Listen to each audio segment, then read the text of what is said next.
There was one night in September 3 years ago that I had a heavy heart. Now, I had a heavy heart for years, praying for certain situations to change. But this was the first night that I remember praying a different prayer.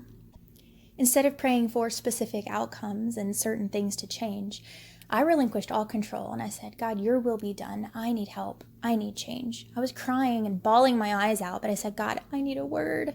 And he spoke one, Naphtali.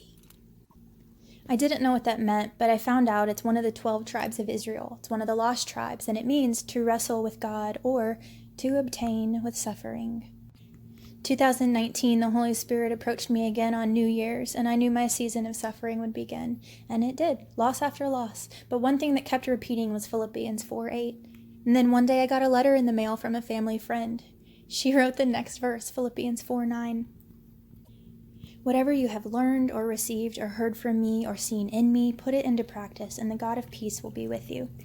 I looked at my 3 children and I said, what is it that I've received and learned and heard from him that I need to put into practice right now? And they answered, suffering. See, they understood. They got it. And so I suffer well, knowing that that is what I'm supposed to be doing in this time. And see, I can suffer well because I suffer with hope and I suffer with faith. See, faith is being confident in what you believe. It's trusting the unseen. It's knowing God is who he says he is. And even though I don't know my way right now, God is a way maker. He is the way. Even though I might have had a broken heart, God is a heart healer. Even though I don't understand what is going on right now, he's a promise keeper and his way is good. If he says I will obtain with suffering, then by God, I will obtain. And so I suffer well. Isaiah 43:19 says, see, I am doing a new thing. Don't you see?